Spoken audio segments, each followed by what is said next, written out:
100% yes. You're going yes? Yes. I'm going 2 thumbs down. Welcome to On Deadline, the Washington Examiner's political game show. I'm Tiana Lowe Doescher. And I'm Christian Datoc. During the show, we discuss our take on the news of the week, and you get to decide who you agree with. Don't forget to like, subscribe, and share with your friends. This week, we begin above the fold. Christian, what's the most important story that you're taking a look at? You know, for someone who is obsessed with defining America's borders, Donald Trump sure seems hell-bent on rewriting them. Earlier this week at a press conference, the president-elect said he would consider using military force to take the Panama Canal and Greenland. It might be that you'll have to do something. He's talked about using economic coercion to take Canada. Because Canada and the United States, that would really be something. That has cost Justin Trudeau his job.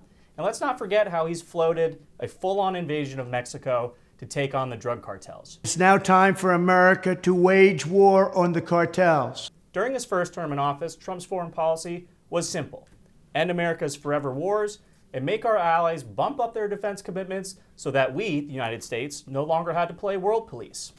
Looking forward, this should be viewed as a major blemish on Joe Biden's legacy. He promised to reestablish international norms, get things the way they were before the Trump administration, but in Trump 2.0, that's fully out the window, and Joe Biden is fully to blame. You know, that's actually a pretty withering critique, I would say, less of Trump himself. I'll get to him in a moment. But there is a cordon of MAGA supporters who will blindly contort themselves in order to backfill the logic of whatever they believe Trump is supporting. And it's how you have at the same time as a lot of the more nativist, isolationist section of MAGA decry bringing in Indian PhDs to work H-1B jobs. At the same time, they say, oh no, we need to subsume all the workers of Greenland and Canada. The generous take, and what I genuinely believe, Trump here has like 4 different discrete motivations. I mean, so I guess 3 different discrete motivations. The Mexican-Canada talk about intervention, I believe, is more of a tactic to get more favorable border conditions, because he doesn't want to have to wait until Mexico chooses a new president or Canada, elects Conservative Party in October. He wants the border stuff. We know Trump. He likes his lines. He likes the stock market to go up and illegal border crossings to go down. Then you have the Panama Canal. His argument would be, we created it. Okay. The irony being, the Greenland thing is the one that makes the most long-term strategic sense. It does, yeah. Because it could be like an Alaska situation where you discover not only the rare earth minerals that we know are there, and that will be very helpful for long-term battery production, semiconductors most likely, but also if you do find more oil and whatnot, things that the Europeans won't let us actually drill. But it is telling that we can't actually say for certain that this is what Trump wants. So it's like he just becomes a projection of what everyone else wants him to be. And both his haters and his blindest followers make the biggest fools of themselves trying to backfill the logic when they don't actually know. It's a lot of mental gymnastics. I'm glad you brought up the Greenland point, because this is actually, of those moves that I outlined, the thing that's the most consistent with Trump's first term in office. He tried to buy Greenland when he was president the first time around. He was also obsessed with building up the U.S. polar fleet to counter, an attack from either China or Russia across the Arctic Sea. But to your point about MAGA voters, bending over backwards, the Republican Party really does need to take a look in the mirror. We saw this with Democrats. If you elect leaders who not only sell out their own ideals or their own policies, but just like flat out lie to voters about what they will or will not do, you're going to have a revolt on your hands. And sure, it's hot to be in Trump land right now, and we had a huge win in 2024. But if Donald Trump behaves the same way in office that Joe Biden does, Republicans will be bounced in 4 years. Again, we don't know what Trump will do, and this has sort of been his foreign policy: keep everybody on their toes. Make them think he's a madman. Isn't that what he used to like to say in his first term? Oh yeah. Which, quite frankly, is not the worst strategy in the world when you're. It's a high variance strategy when you're dealing with actual insane people with nuclear arsenals like Kim Jong-un and Vladimir Putin. It's a very effective strategy because it keeps them scared. When you're dealing with, the lower variance, safer allies, it's kind of counterproductive. Certainly. Because that's how you wind up with all of the G7 staring Trump down in the picture that's basically a Renaissance painting. Tiana, what's on your mind this week? As 5 separate wildfires have displaced almost 200,000 Southern Californians, destroyed thousands of homes, and are currently engulfing some 30,000 acres, Democrats are stuck playing the blame game. Donald Trump, climate change. But perhaps they should focus on their own governance. Consider the fact that Native Americans did controlled burns of 4 million acres per year in California. Gavin Newsom in 2020, the same year they had the worst wildfire record on season, only did 32,000 acres of controlled burns. He promised he would do at least 1 million acres of controlled burns. In 2022, the last year on record, he did 10% of that. California hasn't built a new reservoir since 1979. That's how you wind up having fire hydrants that are completely empty. On the coastline, in the Pacific Palisades, that entire neighborhood of Los Angeles is burned down. If you can't have the 5th largest economy in the world and have firefighters able to do their jobs, what's the point? What's the point of having Eden on Earth? And this is, I think we saw it, Christian, with Donald Trump posting the best Republican gains in Manhattan in almost 100 years, right? It's just to reflect, everything is downstream of just ultra indigo urban governance. It's a complete failure. I think the blowback, or excuse me, not the blowback, the defense from Gavin Newsom and other California Democrats that say, oh no, Donald Trump is wrong. This isn't about our water management policies. We don't need to redivert water away from the Delta smelt and endangered species and instead pump it to Metro LA and make sure that the fire hydrants have water pressure. That sort of loses its spine when on a day, again, this is now the most costly wildfire in U.S. history. The damages are estimated to exceed $50 billion. Why are they gaveling in a special session of the state Senate and Assembly to redirect funds to the state DOJ with the explicit purpose of blocking the Trump administration's moves? People aren't buying that anymore. And like you mentioned in New York, we've seen a mass exodus from California since COVID. The money will eventually run out. Yeah. And you might be the 5th largest economy in the world right now, but what happens when all of the Silicon Valley, money moves to Texas or Florida? Yeah. They're not going to be able to handle these problems in the same way. And it is a shame because Southern California, Northern California, no matter where you are along the entire west coast of the United States, it's some of the most beautiful scenery in the world, just natural hills. Country's largest exporter of agriculture. It's beautiful, and we're going to, burn it by the wayside, no pun intended. So my question to you is this: when will they finally learn their lesson? I mean, look, I am a California refugee, was born and raised there. I left. I knew I wouldn't be able to have nearly the American dream. I could not have home ownership in California in the same way that I can in Virginia, right? I know so many people who left. Almost everyone I know who has stayed, if they are not, married, attorney, engineer couple, it's people who've been basically grandfathered in with, existing business, existing home, existing property taxes, right? That's part of Prop 13. At a certain point, there is a cap on this. Yeah. Where, okay, you guys want to defund the police. They'll say, oh, that was so 2020. We're not doing that anymore. Okay. What about the fire department? Like, if you are anything but an actual anarchist, I think you believe local government should be responsible for law enforcement and putting out fires, at minimum. Everything else is auxiliary. No, they're too busy expending money for Medi-Cal for illegal immigrants and being a sanctuary state from Georgia for election reform, from Ohio because of abortion policy. Look, I would rather have my house not burned to the ground than have anything else. It's the most basic level of governance. And I've seen a lot of class warfare, and I get it. Like, you have a lot of effete liberals living in the Palisades. But no matter how rich you are, no one deserves to have their home burned to the ground, especially when you've been paying taxes to not live in a third world slum where you could just have dust fires break out all the time. Yeah. And again, these are all conditions. We can talk about climate change, whatever. Santa Ana wins an arid climate. That has been going on since before the state was a state. Up next, Yays and Nays, where we each get to vote on the biggest news of the week. Sometimes we'll agree, sometimes we'll disagree, but you get to pick which one of us was right. Hillary Clinton earned her Medal of Freedom.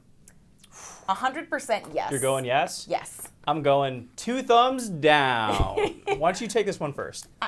Christian and I, famous lovers, Hillary Clinton fangirls, girl bosses to the sun. No.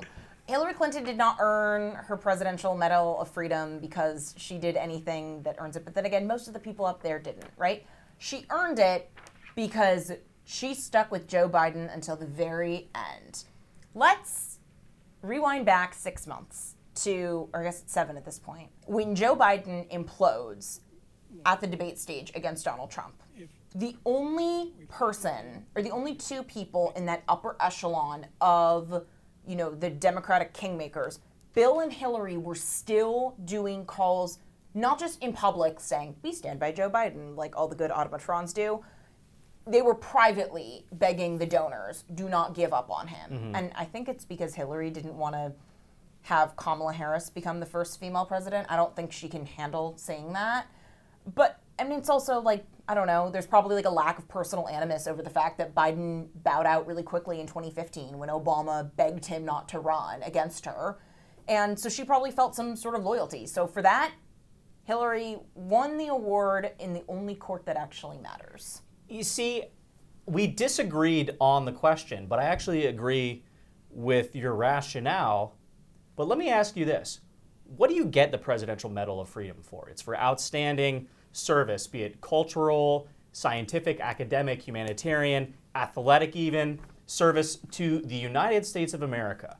You don't get it for being besties and super loyal to Joe Biden and, trying to elbow Kamala Harris out of the way. Almost no one on that state, almost no one at that ceremony deserved that. I disagree with you. Jose Andres, a chef, sure. Central Kitchen. Yeah, exactly. Okay. Doing amazing humanitarian work across the world. Bono. YouTube, kind of overrated. I think our boomers and our Gen X viewers might come for me on that one. But still, serious humanitarian work. What has Hillary Clinton done across the world other than devolve the situation in the Middle East? Literally nothing, right? She has been a first lady, and I'm not denigrating the office of the first lady. She actually, it's not a real job. That's my hottest take. She probably had one of the worst runs as first lady, at least in modern history, with the Clinton impeachment scandal. But she hasn't really given anything back to this country. In fact, I would argue that maybe up until Joe Biden, she ran quite literally the worst campaign ever that gave us Donald Trump in the first place, right? I understand why Joe Biden gave it to her because, like you said, she stayed with him to the very end. She's ride or die. We'll give her that. But did she earn the Medal of Freedom? I don't think so. I will just point out that Bill Nye, who has branded himself the science guy, won the medal with her. Bill Nye, I'm pretty sure, has a bachelor in engineering, which means he is a science guy the same way I am Tiana Doescher, the math gal, in the same way that Jill Biden is a doctor, which is to say none of us actually are. So I think you overstate the actual, I think the medal itself has been diluted, and Hillary Clinton is just another iteration in the pattern. One last thing that actually I think makes your point for you. Who did Barack Obama give the Presidential Medal of Freedom to on his way out the door? None other than then Vice President Joe Biden. Did Joe return the favor? Things are awkward in Obama land. Oh no. Now it's time to fill in the blank. Biden's attempts to cement his ecological legacy are blank. We could really go a lot of different ways with this right now. But I think I'm going to say feckless, because let's be honest, Joe Biden's legacy is not going to have anything to do with him signing the Social Security's Fairness Act. It's not going to have anything to do with what we're talking about right now, establishing the most national monuments of all time. He's going to be remembered as the guy who pardoned his son, led to the collapse of Afghanistan, got the U.S. involved in 2 wars that we're not actually even fighting, and the guy, again, who led Donald Trump back into power. I personally believe we should be doing more as a country to make sure we take care of the beautiful land and water that we were gifted with this country, right? Or, some could argue that we took by force and genocided a whole bunch of people. That's a different argument. But look, Joe Biden trying to do this in the last few days of his term in office is just hollow, right? And I think the fact that he ended up getting preempted by the California wildfires when he had flown out to Los Angeles to do this whole big announcement is just a perfect illustration of his presidency, right? He's grasping at all of these, big liberal talking points and big bucket list to-do checklist items. And none of it really matters because ultimately he's just a terrible president, and that's what he's going to be remembered as. I don't really have anything to disagree with there. To yes and it. These attempts are symptomatic of his delusions that have driven his entire demise, right? Joe Biden had an incredibly clear mandate in 2020. Old man, we're bringing you back off the bench, just one last shot. Save us from the chaos of 2020 and COVID, this total black swan event, Trump's being crazy, because I think now in hindsight we can acknowledge any president in his position would have been crazy. During COVID. During specifically during just the just absolute disaster that was 2020. Come into office with a vaccine you didn't have to fund, develop, or find. Yeah. Pass, $500 million green energy permanent package. Find it so you can make it a 10-year package or some sort of extended legacy where you can call it the Joe Biden Green Jobs Program, whatever, to do nuclear power plants or something. And just coast. You already have the Abraham Accords coming together. You can beef up some labor reform stuff. And he did not understand the mandate. Instead, he believed, what's the name of that, crackpot historian, Meacham, who went in and told him, you're going to be the most consequential president since FDR. And that may be right. That really may be right in the sense of the geopolitical instability, because say what you will about Carter, Carter didn't start it, and Carter also didn't start the stagflation, right? Joe Biden started the inflation. It was not Donald Trump, because once you had that natural growth and just uncorking the economy post-COVID with the vaccines, that would have been enough. You didn't have to do the extra, $4 trillion in stimulus spending? I think it was 6. I'm thinking specifically just Biden not including Trump's stimulus spending, right? Joe Biden ever since then has not understood, nobody wanted you to be the most consequential president since FDR, and in any way that is true, it has been absolutely devastating. Just to think, Donald Trump, he has all the license he wants now to go into office and pardon not just all the J6 rioters, but also if he wants to pardon Jared Kushner for running around Saudi Arabia, he can. If he wants to pardon Don Jr. for any crimes over a 10-year period, he can. And what are Democrats going to say about that? It's Bill Clinton all over again, but with none of the economic growth and solid domestic policy. And less of the saxophone playing too. Let's not forget about that. Like usual, we're ending this week with our last laugh, a segment where we get to look at the lighter side of politics. Tiana, it was a somber event on Thursday in D.C. where President Jimmy Carter, had his official state funeral service. But it looked like a couple of former presidents and one to-be future president, I guess you could say, were having a lot of fun before the actual memorial service began. Donald Trump and Barack Obama were seated right next to each other. The C-SPAN cameras caught them really buddying it up, laughing a little bit. It was actually kind of nice to see. I hope the people at home can take a look at these people who you either worship or revile and see, they can actually get along, right? Yeah, Barack Obama is not a terrorist, communist, whatever. And it's very brave of you to say that. And Donald Trump isn't Hitler. Shocking, I know.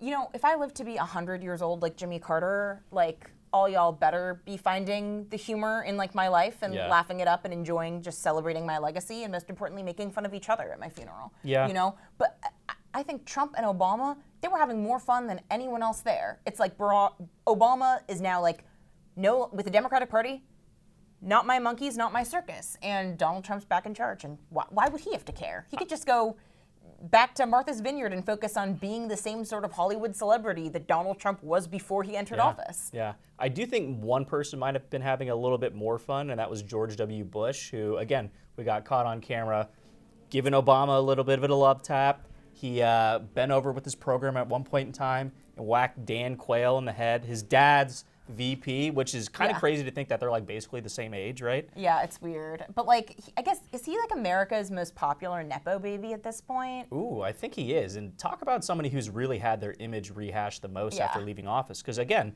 2008 rolls around, most of the country was like, yeah, George Bush is basically a war criminal. And now he's like And a now it's celebrated you're artist. hugging Michelle Obama. But Yeah. Michelle Obama, not there. With the ladies, Oh, yeah. there Oh, yeah. was a lot of tension. I thought we Certainly. were going to get a cat fight. Well, in the front row, we had Kamala Harris and Jill Biden sitting next to each other. Those two hate each other. Oh, yeah. It's tough. Those two, like, that was Real Housewives. Like, I was waiting for someone to throw, you know, a pumptini in someone else's face. Let us know who you think won this week's clash. Don't forget to comment with who you believe won. Share, like, subscribe, and don't forget to check out washingtonexaminer.com for all the news in the meantime. I'm Tiana Lowe, Doescher, And I'm Christian Datoc. and we will see you next week.